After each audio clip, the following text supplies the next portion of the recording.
Alright, I will begin and just hope that it's working, because the screen is frozen, but I guess the sound is working.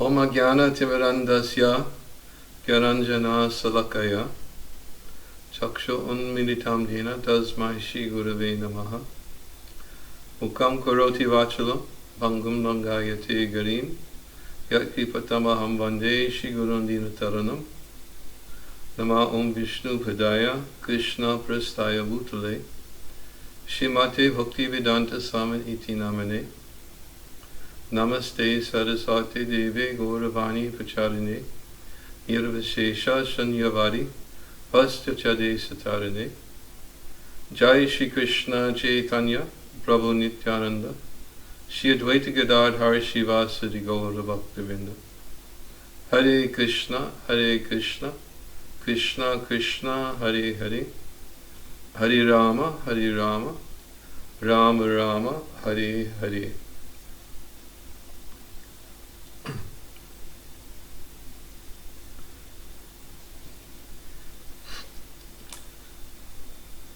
When I was thinking earlier today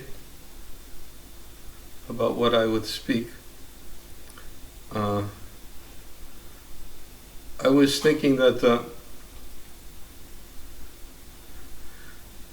I had already given a Vyasa Puja talk on December 28th, an unexpected Vyasa Puja talk. I was thinking maybe I'll just speak briefly today. But then I realized that I should probably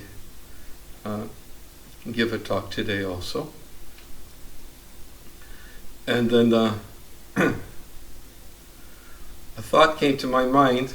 I don't know how it came to my mind. I think it was probably because I was sitting down and I was looking at some books on my shelf, some Russian books. And when I looked at the Russian books, I started to think about my studies in Russian.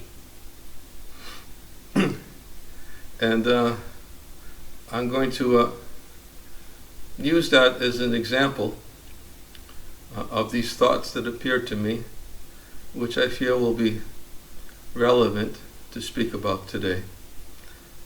And it's not about studying Russian, but it's about a course that I was thinking to take recently.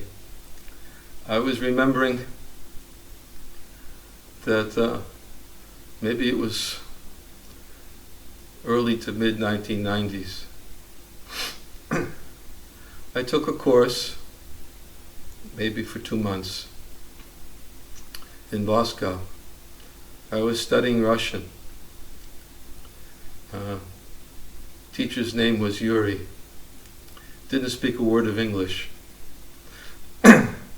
And it was quite an interesting challenge to learn a language from somebody who doesn't speak at all my language.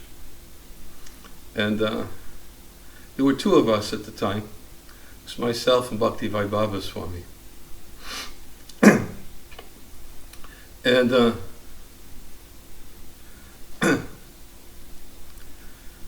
when I was looking at the Russian books today, I was thinking that maybe I should try to start studying again. And I started to think about the courses that I had previously researched for studying Russian. And one of them, which I was very much encouraged to take, was called an Immersion Course. An Immersion Course. I'm sure that some of you must be aware of what an Immersion Course is. An Immersion Course is a course where you completely immerse yourself into the language you want to speak by associating exclusively only with those who speak the language that you want to learn.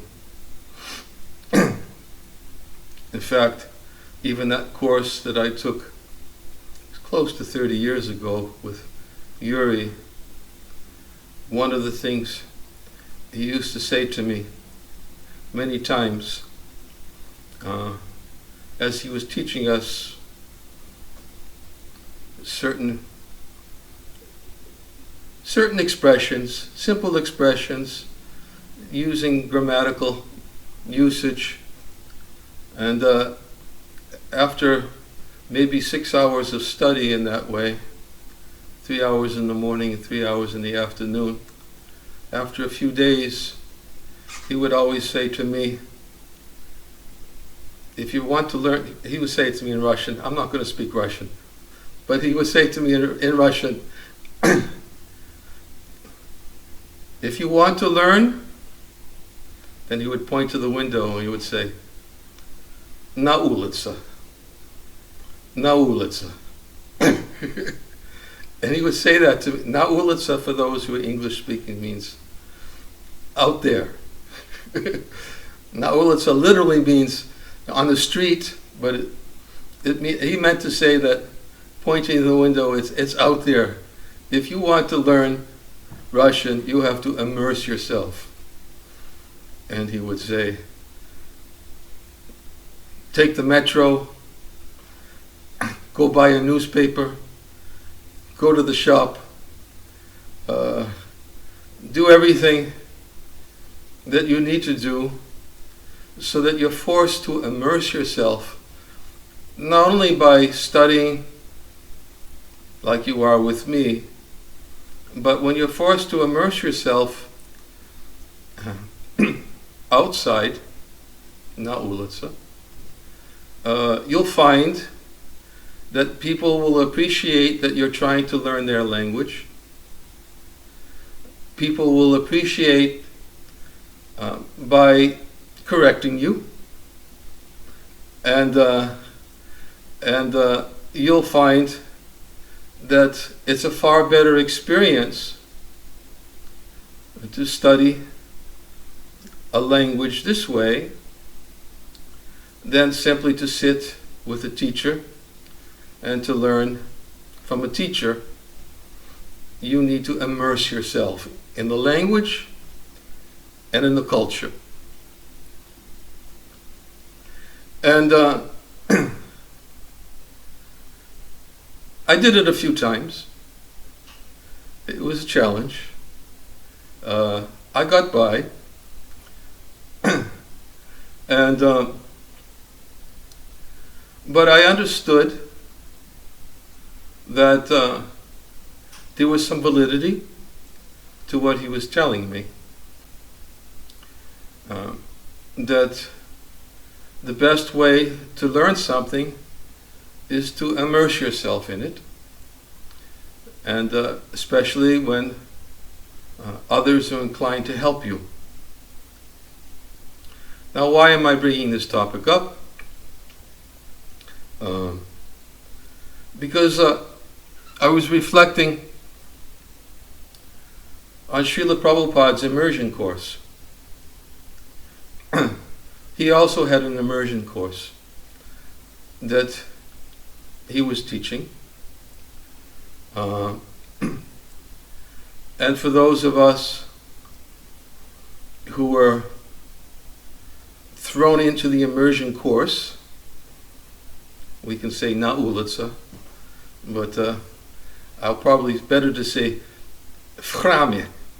The Immersion Course was in the temple.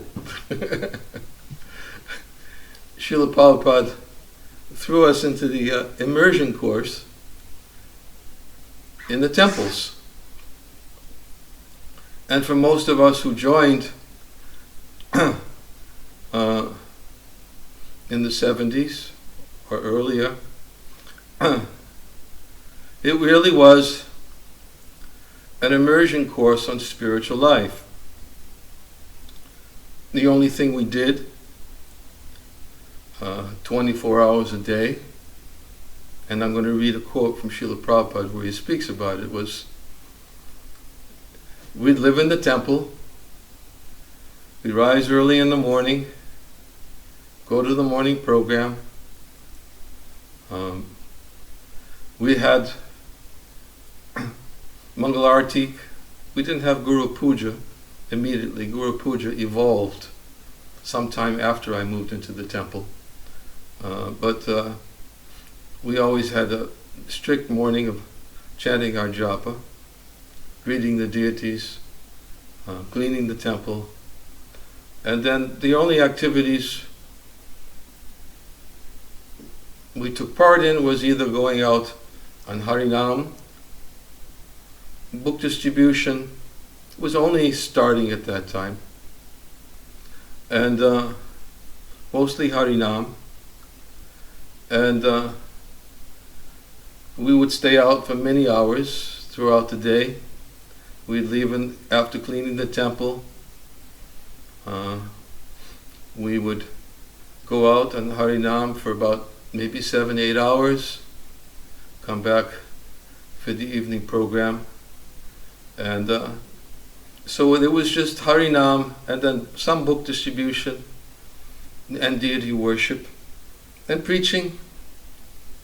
And that was Srila Prabhupada's Immersion Course. And just as when one is trying to learn a language,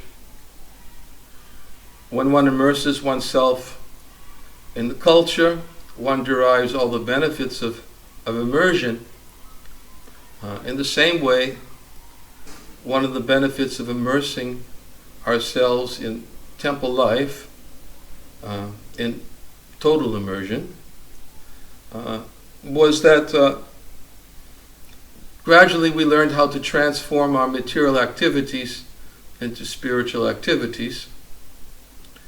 And the other benefit was that we gradually tried to adapt ourselves to the activities of the spiritual world. Just as a person who is engaged in immersion in the culture, and he's trying to adapt himself to the culture, we were trying to... Somebody speaking, does that mean there's some problem, or that was just a mistake? We had the benefits of adapting ourselves to the spiritual world. Prabhupada even used to say that the temples were like embassies to the spiritual world. And certainly it was difficult and austere. Just as I experienced difficulties going out and attempting to communicate in Russian, in a language which I knew very little of. And I also experienced, and as many others experienced, and all of you, I'm sure, have experienced at some time or other in your spiritual life, the difficulties it is in being immersed 24 hours a day in Krishna consciousness. In fact, as when I was thinking about this, I was reflecting on a commentary. Srila Prabhupada speaks a little bit about this in the 5th canto of the Srimad Bhagavatam. Prabhupada talks about this immersion. He says, Sri Chaitanya Mahaprabhu has strictly prohibited his devotees to talk about worldly matters. Gramya Varta Nakahibe. One should not indulge in talking unnecessarily about news of the material world. One should not waste time in this way. This is a very important feature in the life of a devotee. A devotee has no other ambition. Excuse me, Guru Maharaj. Can you hear me? Yeah, I can hear you. Varshana asked you to fix the microphone. Something it? wrong with your microphone. Oh, it's not turned on. That's why I was wondering if anybody was hearing me. Now you can hear me? No, it's better. I'm looking at all these faces staring like, what's he trying to say? And that's why I thought maybe the computer was not working properly. I guess what's not working properly is me. I guess it helps if I turn on the microphone. Huh? Yes, you heard something. That's because there's another microphone over there. The sound was low but recognizable. Yes, everything. Хорошо. Спасибо. Okay, but now the English can also be heard. So, I'll read again Prabhupada's commentary. Sri Chaitanya Mahaprabhu has strictly prohibited his devotees to talk about worldly matters. Gramya Varta Nakahibe. One should not indulge in talking unnecessarily about news of the material world. One should not waste time in this way. This is a very important feature in the life of a devotee. A devotee has no other ambition than to serve Krishna, the Supreme Personality of Godhead. This Krishna consciousness movement was started to engage people 24 hours daily in the service of the Lord and in His glorification. Students in this institution engage in the cultivation of Krishna consciousness from 5 in the morning to 10 at night. They actually have no opportunity to waste their time unnecessarily by discussing politics, sociology, and current events. These will go their own way. A devotee is concerned only with serving Krishna positively and seriously. This is only one example of Srila Prabhupada's Immersion Course, of what he expected for devotees when they joined the Krishna consciousness movement. Especially what he expected is when they took initiation. Practically anyone who took initiation in the 70s was because they had taken part in an immersion course.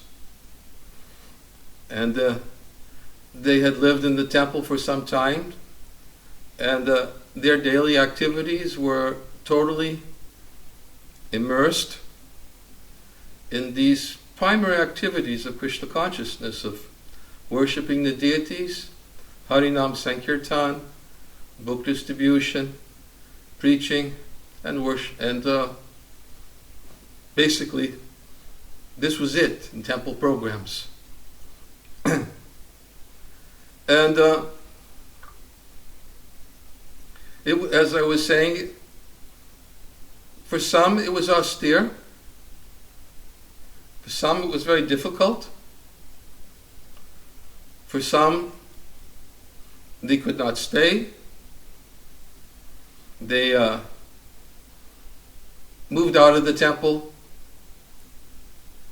and gradually found that living outside the temple was also a challenge, because it was difficult to remain immersed in Krishna consciousness with all these other obligations that devotees had to deal with to live outside the temple, earning a means of livelihood, associating with non-devotees. Immersion was no longer really the course they were taking. They were now immersed or thrown into a lifestyle which required a lot of thoughts about how to maintain the body, how to satisfy the needs of the body, and the austerities of temple life they also had certain difficulties. It was very hard to have privacy. It was very hard always dealing with devotees and learning about humility and submission, which is part of Srila Prabhupada's Immersion Course. Submission was emphasized always as a necessary requirement to advance in spiritual life. Tadvidi pranipatina pariprashnena sevaya. Emphasis was always given that if you want to learn from the spiritual master, you have to be submissive, inquire submissively, and engage in rendering service, and gradually realizations that will sustain you and nourish you in your spiritual life will keep you going.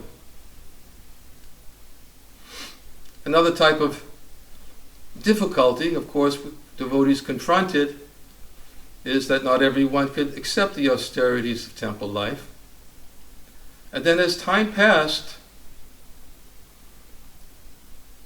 we witnessed that many devotees joined Krishna consciousness, and they had no experience of the Immersion Course in the temple. For them, many of them their immersion was, if you chant 16 rounds and follow the 4 regulative principles, that is sufficient. You can be initiated. That in itself will make you qualified and give you the strength to endure and to pass the test and to go on in your practices of Krishna consciousness with ever renewed enthusiasm about the actual goal. But I have to confess that in due course of time and over the years, I have observed that many devotees have had difficulties, serious difficulties, in those who were at one time immersed, and those who at another time was immersed only to the degree of making a commitment to chant 16 rounds and follow the 4 regulative principles.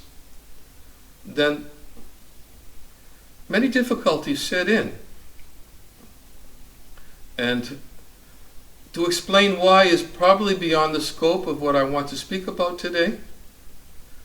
It's many reasons why it happens. Hridaya dalbhalya, weakness of heart.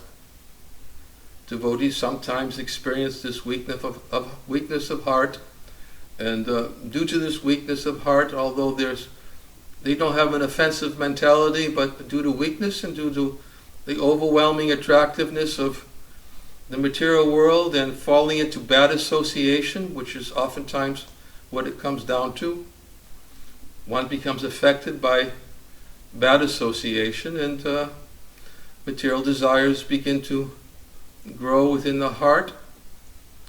And although at one time those desires seemed to be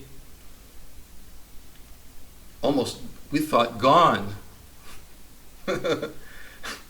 We thought they were gone. When we first joined and moved into the temple in the Immersion Course, we thought, this is the spiritual world. We felt a sense of liberation, freedom from worldliness, kind of euphoria that comes from having to disconnect with material life. But what happens if one is not careful due to weakness? Then, and if one is not careful to remain immersed in Srila Prabhupada's Immersion Course of 24 hours a day hearing and chanting about Krishna from 9 in the morning, or no, he said from 4 in the morning, till 9 at night. Devotees are engaged in Krishna consciousness, nothing else. They have no business in even discussing about sociology, psychology, current events. Prabhupada said, these things will go their own way. But a devotee, he remains fixed. He remains fixed that he'll continue to engage in Krishna consciousness seriously. And 24 hours a day. So, of course, for whatever immersion we do take up in Krishna consciousness, we've heard time and time again, there's never any loss, there's never any diminution. A little advancement on this path protects one from the most dangerous type of fear. Verses of the Srimad Bhagavatam, Prabhupada oftentimes would quote that for one who forsakes his material occupational to immerse himself in devotional service to the Supreme Lord, he may fall down in an immature stage. There's never danger of his being unsuccessful. But on the other hand, one who fully immerses himself in his occupational duty, ultimately, he doesn't gain anything. Even if he perfectly immerses himself in his occupational duties. And so many verses also which explain that in the execution of one's occupational duties, if it doesn't awaken an attraction for hearing and chanting about Krishna, then ultimately, Shrama eva hi kevalam, it's simply a waste of time.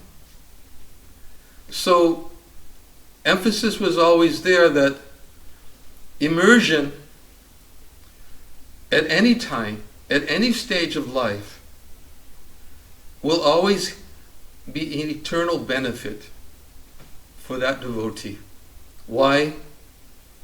Because then, as Narada Muni says, my dear Vyasa, even if a devotee falls down somehow or other, he'll never become a fruitive worker again, because anyone who has once relished the taste of Krishna's lotus feet, he'll never forget that ecstasy.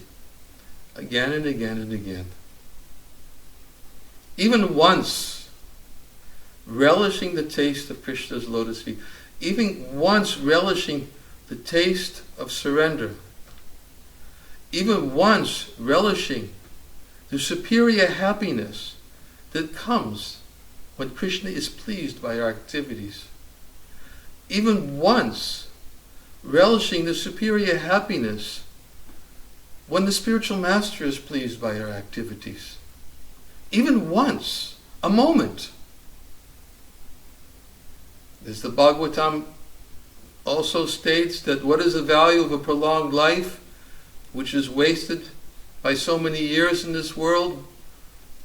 Better one moment of full consciousness. One moment. Because if one gets that one moment of full consciousness, then he'll know that there's something higher. Something higher. Beyond the temporary affairs of this world, which Srila Prabhupada had a way of constantly reminding us in his Immersion Course. He reminded us constantly in his lectures. He reminded us constantly in the services he gave us. He reminded us constantly by his own example of total immersion. It was that example, of course, that kept us going, that kept us struggling, kept us alive, that despite the difficulties despite the austerities, we always had something to fall back on and to be reminded that there's something more than simply struggling to maintain one's body in the material world. Recently I was reading also, I wasn't reading actually, I heard it in the class. And I wrote it down, and I was going to write a blog about it, but it never happened. But it will happen. But Prabhupada was saying in this class, he said, so in the world, anywhere you go, the standard spiritual master, take it. Lord Jesus Christ, or Buddha, or Shankara, or Ramanujacharya, or Chaitanya, nobody will say that you make adjustment here and live peacefully. Nobody will say that. Okay, make adjustment here and live peacefully. You don't hear that from them.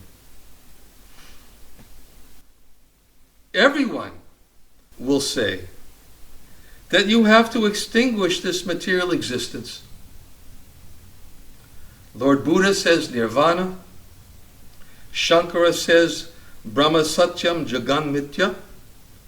Krishna says Sarvadhamam Parityaja. Mamekam Sharanam Braja.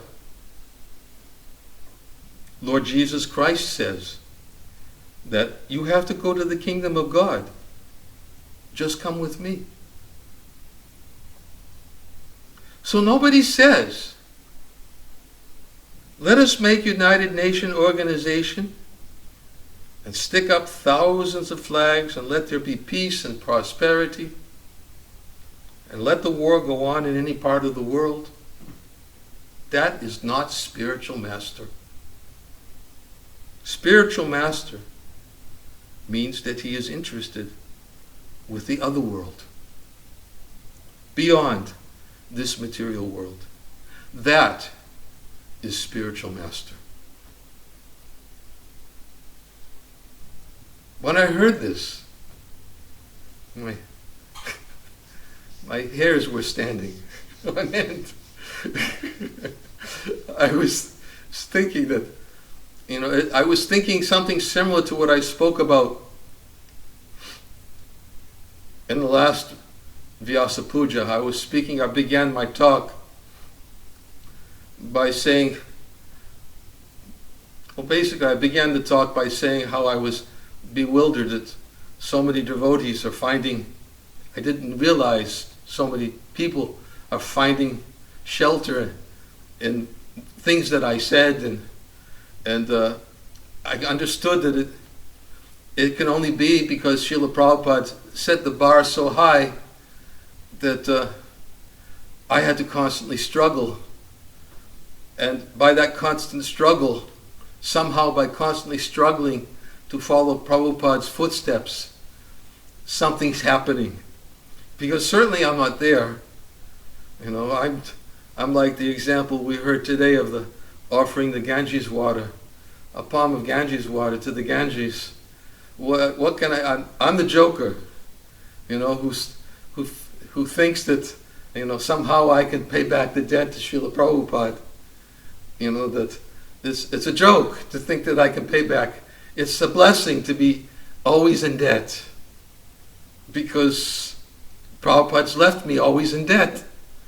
And what does it mean to be always in debt? It means, I always have to struggle because he set the bar so high, I have to struggle to try to do something to please him. And I realize that struggle is something that keeps me going, because not only did he impose upon me the need to go on struggling, but he set the bar so high by his standard of the way he taught, the way he preached, the way he lived, the way he inspired, that I have no other choice. You know, I have no other choice. I remember when I took sannyas, Satsvarup Maharaj gave me sannyas, and one instruction he told me is what Prabhupada told me, something that Prabhupada personally told him. And he said Prabhupada told him when he took sannyas that in the course of your preaching, when you go and you have to preach to others and you enter the homes of householders, he said, you should never think, I could have had this. You should never think. And that was the one instruction he gave me, is what Prabhupada told him. That I know there's nothing to go back to. Because Prabhupada set the bar and I simply have to go on struggling, and struggle it is. But he said that the best way to please him is by telling others about Krishna. And he always emphasized that point, that Yari Dekatari Karha Krishna Upadesh, Amara Gaya Guru Hari Tari Desh. If you just, and he made that point in Chaitanya Charitamrita, Lord Chaitanya also made that point to the Brahmin who wanted to travel with him. He said, please let me travel with you, let me give everything up and go with you.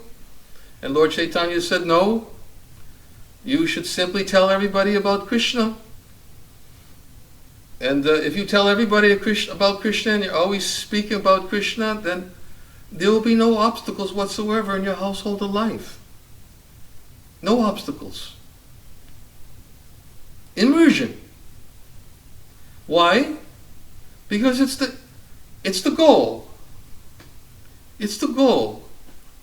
Prabhupada gave us a goal, and he always reminded us of the goal. The goal is to always remember Krishna. Smartavyam satata Vishnu vismarta chatuchit sarva virinaseda eva kinkara. Krishna must always be remembered. He should never be forgotten. All the rules and all the prohibitions which are given in the scriptures are meant to serve these two principles. Therefore, he always emphasized that the benefits of the Immersion Course. And here, of course, there is a stark difference between the Immersion Course that Srila Prabhupada gave us and the Immersion Course I spoke of previously in studying a foreign language. Yes, when one studies a foreign language, there is a benefit to becoming immersed in speaking the language, immersed in the culture which supports the language. But then, what has one gained by that immersion, except you become another bodily designation in the material world? Okay, now what will this language that you've studied so hard do for you in your next life? Will you remember anything you learned? Will all your studies and immersion and studying the language benefit you in your next life, which will inevitably have to happen? What's one's next destination? Nobody knows. But any immersion that one does in Krishna consciousness will always be to one's eternal credit. And the point that I wanted to make today is that we need to be reminded. Because the tendency of this world is to forget. Right? Just like, for example, I'll use the language again. If you study language, immerse yourself. But if you don't apply it in real life situations, you forget. If you don't use it, you have to apply it in real life situations. That was the same thing Yuri used to tell me. If you want to remember, na ulica. You have to apply it in real life situations. Otherwise, if you don't, just simply study the books, memorization, verses, you'll forget. Krishna consciousness is supposed to be also applied in real life situations. Real life situations. But it's different. What is our real life situations? Well, real life situation is when struggling to maintain or stay in the association of devotees, because my real life situation is I'm always finding faults with devotees, or devotees are always not caring about me, or they always have more important things to do, or they're not good examples, or there's so many excuses we can find to not stay in Krishna consciousness. So many. The illusory energy will provide an unlimited host of excuses of why we no longer are interested in the Immersion Course. And not only we no longer interested in the Immersion Course, but we may become interested in the, if we're not careful, and if we commit offenses, in another type of Immersion Course. We become immersed in the illusory energy of the Lord, and we forget that the goal is the spiritual world, the other world. The other world. That's the goal, the other world. If we don't hear about the other world, if we don't hear about the spiritual world, if we don't hear how Krishna deals with his devotees, if we don't hear how attached Krishna is to his devotees, if we don't hear how loving, kind, merciful, compassionate, caring Krishna is, for even a little service rendered, how Krishna magnifies even a little service rendered and makes it something very, very big. That's Krishna. He's Bhavagrahi Janardana. Krishna is simply looking what we want to do to please him. Even if we can't remain steady on the path, even if we fall. Path is very difficult. I am blind. My feet are slipping again and again. Therefore I pray to the saints to grant me their stick of mercy for my support. As Kaviraj Goswami speaks in Chaitanya Charitamrita, the saintly personalities are there. Srila Prabhupada, the whole disciplic session is there to remind us that there's another world. We have no business. Prabhupada says our business is in this world is to finish our business and get out. Not to come back again. Finish our business and get out. So, but we need to be reminded. Just like the person who doesn't use the language in real life situations. I even had this experience recently. One young girl who lives nearby, she speaks fluent English. And she sometimes she'll translate for me when she's there and I'm struggling to speak to everyone else who only speaks Russian. And one day she was translating and she was having a very difficult time. And she started hiding behind her mother. I said, "What's the problem? You used to be so fluent in English. can't you translate for me anymore? She said, no, I'm forgetting. I said, why are you forgetting? She said, I'm not speaking English anymore. I'm studying in Russian medium school. All my friends are speaking Russian to me, and I'm not speaking so much English anymore. And she forgot. She couldn't translate. Same thing. Same thing if that happens to us. I'm not struggling for Krishna. We become, I'm not hearing enough about Krishna. I'm not associating with devotees for the purpose of hearing about the spiritual world. I'm simply becoming immersed, absorbed, in how to maintain my body in this world. And therefore, the result is, if we don't use what we've learned in our immersion course in real life situations, we forget. We forget. Therefore, we need to be reminded. Everyone needs to be constantly reminded. That's what it means to associate with devotees, is the cultivating the desire to be constantly reminded about the existence of another world. The spiritual world, a place where we all belong.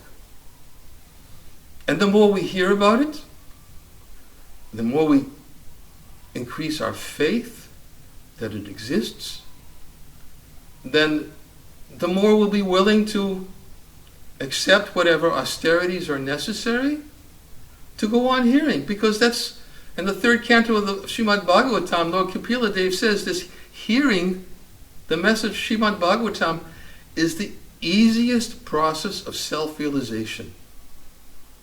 It's the easiest. You don't have to do anything else if you give your ears to hearing. Everything else will happen naturally. And if you don't, you forget. It's just the nature of this world. If you don't use what you've learned in your immersion, in real life situations, you'll forget. So,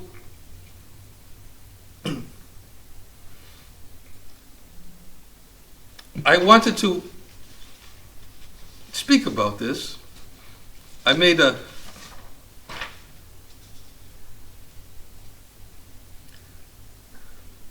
was reflecting, I should say.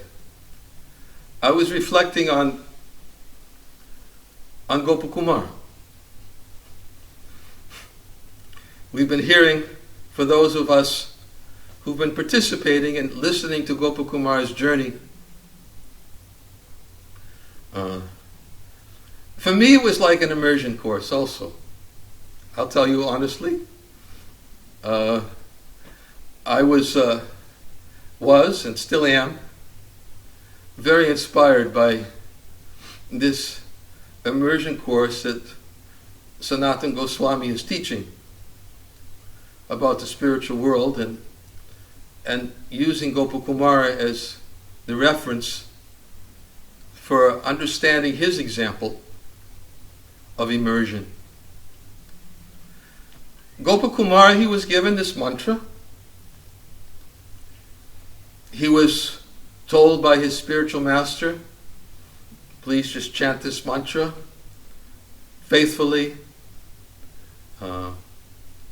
and you'll get all fruits will manifest. And by chanting of this mantra, Gopakumara accepted the mantra, and he began looking for the person who had given the mantra to him, because his spiritual master told him that this mantra was given by the Lord of the universe. So Gopakumara was thinking, I want to meet this Lord of the universe. And he was thinking that by chanting the mantra, gradually he may get the opportunity to find this Lord of the universe. So he began his search, his quest, Where is this Lord of the universe? Came upon a Brahmin who had a Shalagram Shila, kept it in a box, and Gopakumar understood that this is a form of the Lord, maybe this is the Lord of the universe, but then he became very disturbed when he saw that the Brahmin put him back in a box, and he said, how can you do that to the Lord of the universe? And then he continued his search, and the Brahmin told him to go to the place where Lord Vishnu is worshipped in a temple very opulently, and there Lord Vishnu is worshipped in 4 arms, and Gopakumar went there, and when he saw Lord Vishnu, he was thinking, oh yes, this is Jagadishwara, this must be the Lord of the universe. And of course, he stayed there for some time, and then I believe it was there at that place the king accepted him as a son. He adopted him as a son and took up the responsibility of worshipping the deity. And then the king died, and then the king gave him Gopakumar responsibilities in the temple, but Gopakumar left. He didn't want to stay there. He was becoming distracted by all the responsibilities, and he was told to go to another place in Puri. He became gradually a pujari who was rendering service to Lord Jagannath in Jagannath Puri. This must be the Lord of the universe. This must be the worshipful deity that I've been meditating on and wanted to see. But he started in his heart, because he was chanting his mantra, he started in his heart to think once again of Mathura. And then his spiritual master Jayanta came to him and told him, you're becoming so much distracted here in Jagannath Puri by so many duties that you're executing here. He said that this, please understand that this chanting is another form of service to the Lord.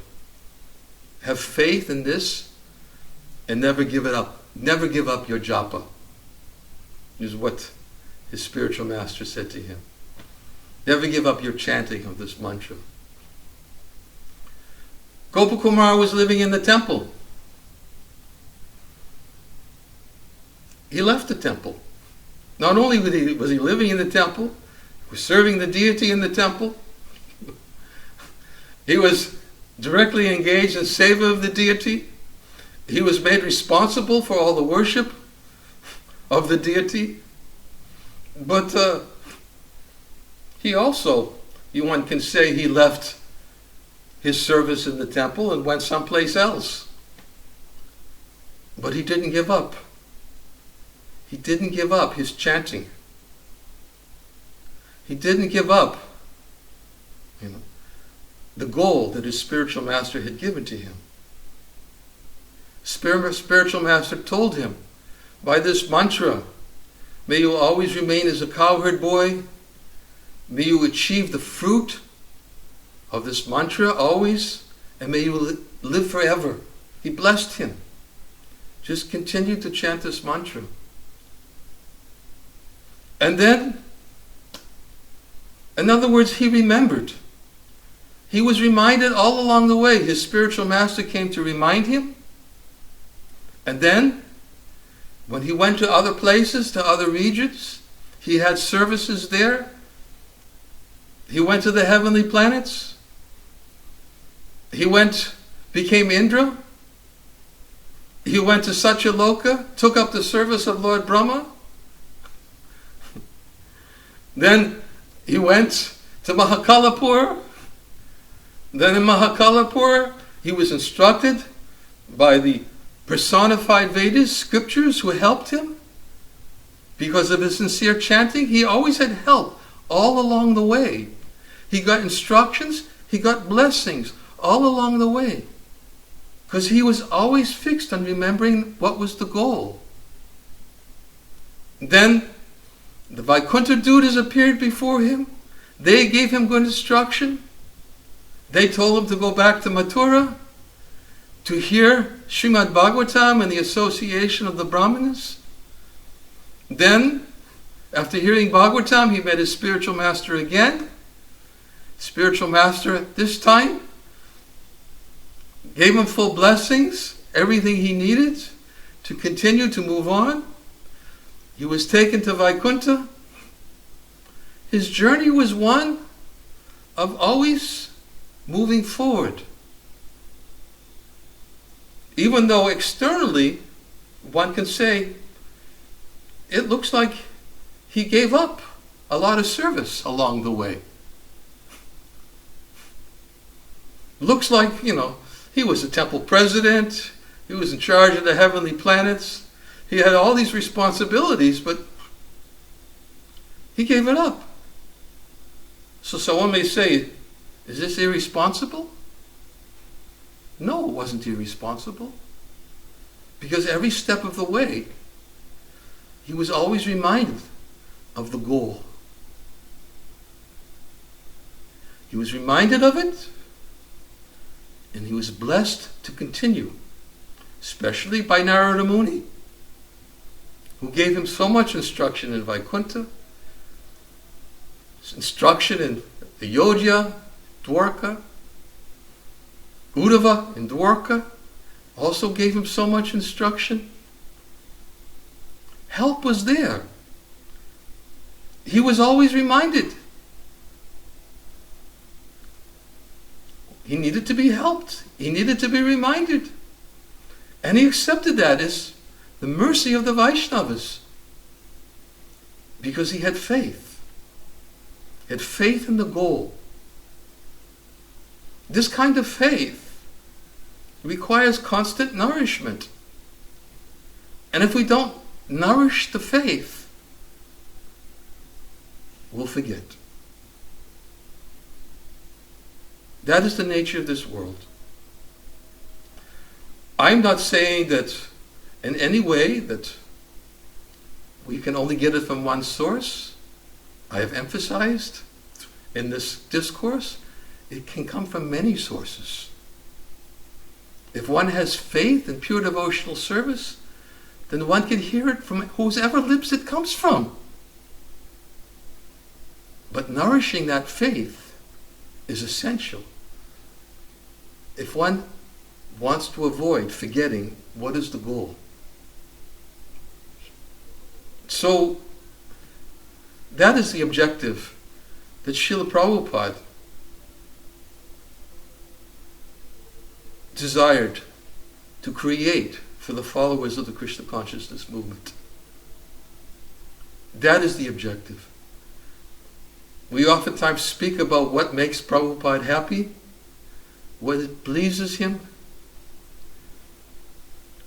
There's that example we oftentimes refer to when one devotee was in 1975 in Atlanta, when he was waving. And 1975 was the year that devotees were mad to distribute Srila Prabhupada's books. Completely obsessed. So many hours every day, Prabhupada was creating that sense of urgency and madness. And one devotee was thinking, oh yes, I'll hold up the book and wave it to Prabhupada so that, Prabhupada, what pleases you the most? So Prabhupada can say, oh yes, you're pleasing me the most. And what does Prabhupada say? That you love Krishna. That's what pleases me the most. That you love Krishna. This is Prabhupada's objective. Distributing books, worshipping the deities, hearing Srimad Bhagavatam, preaching. The Immersion Course that Srila Prabhupada gave us is a way to cultivate that love for Krishna. It's a way to please Him.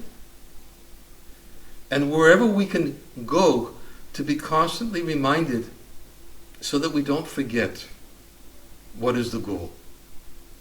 We don't forget, as Prabhupada said, spiritual master's business is the other world. Not how to become comfortable in this world. In fact, Bhaktivedanta Maharaj, I don't know those of you who were here before, Bhaktivedanta Maharaj expressed, he said, one appreciation. He said numerous times he was in my presence when devotees would come to me and I would just throw up my hands and I would say, I don't know anything else. I don't know what else I could do to help you. I don't have any tricks up my sleeve. I'm not an experienced worldly person who's got all the answers to the problems of the material world. That I can immediately make a temporary adjustment and, put everything in place so that, I'll do what I can, but under most circumstances, I really don't know anything else. Why? Because Prabhupada taught that there really isn't anything else. All you have to do is listen to Prabhupada's lectures. If you listen to Prabhupada's lectures, you'll just hear again and again and again Prabhupada relentlessly. He's relentless. He's like a jackhammer. Boom, boom, boom, boom, boom, relentlessly. There's no hope to become happy in this material world. Forget it. It's an illusion. Forget it. Unless you're convinced of that, you're going to have a very difficult time. Spiritual happiness, when that spiritual happiness, which comes from pleasing Krishna, pleasing Srila Prabhupada, when that, taste, that little taste, that, as Narada Muni says to Vyasa, a little drop, one drop of Krishna's lotus feet is enough that you won't be able to forget. You won't. You can try. But someday, even when you try, you're going to come crying with tears in your eyes, like a dog with his tail between his legs. Why did I try so hard, Krishna? I was such a fool. Of course, an intelligent person, he can learn by hearing. That's the most intelligent person. Some, they may hear, but they can't do it, so they try it themselves, and then they learn. And Prabhupada says the least intelligent person is they hear, they try, they suffer, and they do it again. Least intelligent. But Prabhupada said this Krishna consciousness movement is for the most intelligent. It's for the most intelligent. We should try to learn from hearing that what Srila Prabhupada came to give us is nothing more than pure love of God. Nothing more. There is nothing more and nothing less. There's so much less. But if we develop this faith, just this faith, as Gopakumar had faith in the words of his spiritual master, similarly we should have faith in the words of Srila Prabhupada. This much faith can keep us going so that we'll go on hearing and being reminded so that we don't forget the goal, the other world. Srila Prabhupada's waiting for us. He's waiting for everyone. He wants us to give up our efforts to become foolishly happy. Yes, that doesn't mean we falsely renounce this world. I don't want to give that impression. We have to deal with this world. We have to work. We have to maintain our bodies. We have to do what is necessary. But when the bodies are maintained for hearing about the goal, that is real purpose of maintaining the body. But kamasya nendriya pritila vojiveta yavata, life's desires should never be directed towards sense gratification. One desire to live only because the human form of life enables one to search after the ultimate truth. This should be the goal of all of one's work.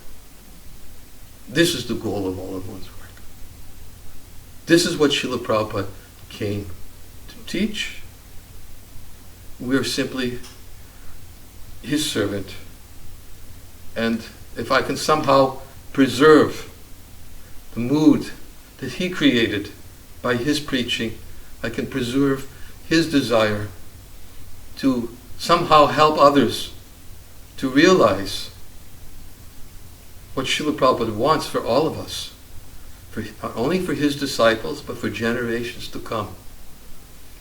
I will consider my tiny efforts, insignificant efforts to do this of some value. If I can't do that, then I don't know what value. I don't know why any of you would want to sit here and to glorify if I can't do that much. So please, forgive me. I don't know. I didn't thought about this. It was more, I don't know where it came from, but it was more something that I felt I wanted to say and share with you today. And I thought it would be appropriate to discuss it today. And wherever you take this and use it, benefit from it, if it can become relevant to you help you to overcome these most unprecedented, difficult times, which I will not in any way deny. But please, don't spend so much time talking about COVID, vaccines, social distancing. These things will go their own way. Do whatever you need to do to stay in Krishna consciousness and make your life successful. Thank you very much. Jai Srila Prabhupada. Okay, I'm so happy to see so many faces today. I just want to say that I am hankering when the opportunity will come when I can see you all face to face and not in a screen. So I could start naming all the faces I'm seeing, but if I do, then I would be fearful of not naming some and not naming others. But so many of you here, and to see you all and hopefully listening is making me very happy. Whatever else you do for the rest of the day and tomorrow is secondary. For me, this is most important. Giving me the opportunity to share Srila Prabhupada's message to all of you is what makes me happy.